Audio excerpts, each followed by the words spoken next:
Karibu sana kwenye chaneli yangu. Langu jina Mwalimu Mpingo. Usiache kusubscribe kama ni mara yako ya kwanza, kucomment, kushare pamoja na kulike. Leo natamani tuzungumze kwa habari ya mti. Leo natamani tuzungumze au tuangalie kwa habari ya maisha ya mti, alafu maisha haya ya mti tuyarelate au tuyafananishe na maisha yetu ya kawaida. Karibu sana sana sana.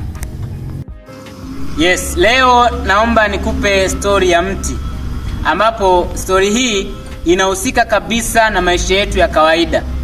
Mti una sehemu kuu tatu.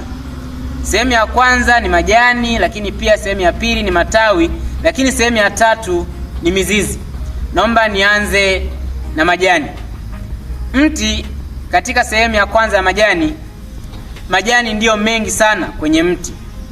Lakini pia majani ndiyo ambayo yanasaidia kutengeneza chakula cha mmea au cha mti kwa msaada wa mwanga wa jua, kwa sababu inapokuwa ina aksi ndiyo photosynthesis ina take place. Kwa hiyo faida ya kwanza ya majani katika mti ni kwamba unasaidia katika ule utengenezaji au katika ule mchakato wa kutengeneza chakula. Lakini pia majani yanasaidia mti kupendezesha. Mti unaonekana ni mzuri, majani akiwa ni ya kijani unaonekana mzuri. Lakini pia majani hayo yanatoa kivuli kwa mti. Lakini pia sehemu ya pili ya mti ni matawi. Matawi yanasaidia kusafirisha kile chakula kilichotengenezwa, lakini pia yale maji ambayo yametengenezwa na mizizi kutoka chini kwenda juu kwa ajili ya utengenezaji wa chakula. Kwa hiyo matawi pia yanasaidia kushikilia yale majani, lakini pia hivyo hivyo matawi yanasaidia kuleta shepu au umbo la mti. Lakini pia matawi yanapokuwa pale kwenye mti yanasaidia kuleta ule uimara wa mti. Lakini sehemu ya tatu ya mti ni mizizi. Mizizi bwana, cha kwanza kabisa, sifa ya kwanza, mizizi haionekani, na mizizi ndiyo inayoshikilia mti. Mizizi ndiyo inayofanya mti uweze kuendelea. Lakini pia mizizi ndiyo inayohangaika kutafuta maji na madini mbalimbali kwa ajili ya uimara wa mti. Sasa basi, nahitaji nikwambie kitu. Inapotokea jua kali sana au kinapotokea kiangazi sana, matawi yanabaki, lakini majani huondoka, yanawacha mti ukiwa mpweke kabisa.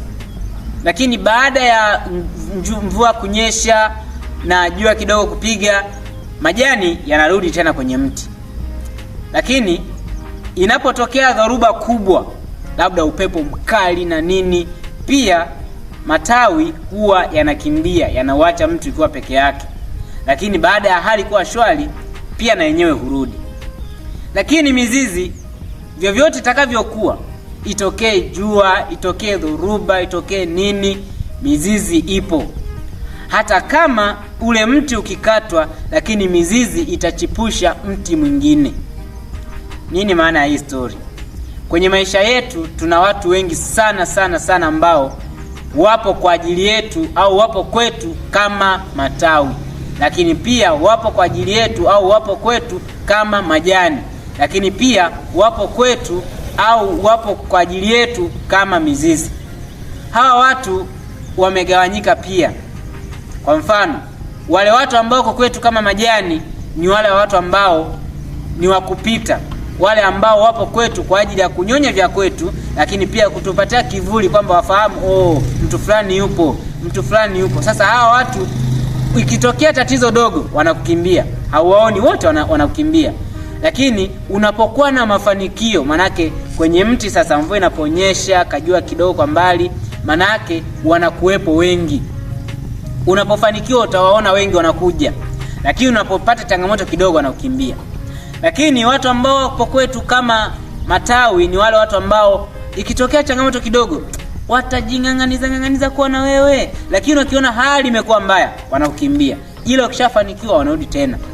Lakini wako wale ambao kwanza kabisa, sifa ya kwanza ni wachache, alafu hawaonekani. Wale ndio ambao wanakesha kukuombea, wale ndio ambao wanakesha kukuombea kwa Mungu ili uwe na maisha mazuri. Wale ndio ambao wana be committed na wewe katika kila hali. Hawa watu ni wachache sana, na hawa watu kuwaona ni vigumu. Hawa sio wale ambao kila kiulizwa anasema rafiki yangu fulani. Hawa ni wale watu ambao wako kwa ajili yako, sio kwa manufaa yao, lakini wapo kwa manufaa yako wewe unufaike. Watu hao ni wa kuheshimu sana. Watu hao ukiwafahamu ni vizuri ukawatunza. Lakini cha ajabu, watu kama hawa hawaonekani kama miti ambavyo hatuoni mizizi yake. Watu kama hawa hata kama ukikataliwa, wao wanakubeba. Sio kwa njia maombi, sio kwa njia nini, wao wanakuwa pamoja na wewe. Kwa hiyo funzo ni nini? Jitahidi kufahamu watu ambao ni majani kwenye maisha yako, uishi nao kama majani. Lakini pia jitahidi kufahamu watu ambao ni matawi kwenye maisha yako, pia uishi nao kama matawi. Lakini pia jitahidi kugundua ni watu wapi ambao ni mizizi kwenye maisha yako, usije ukawakata hata siku moja, kwa sababu ukiwakata umekata maisha yako. Lakini pia ukiwakata umeharibu maisha yako. Majani yapo kwa ajili ya kukupa kivuli, lakini pia matawi yapo kwa ajili ya kukuletea shepu ya wewe onekaneje. Lakini kumbuka, mizizi ndiyo shina ambalo linakufanya wewe maisha yako yaweze kuendelea.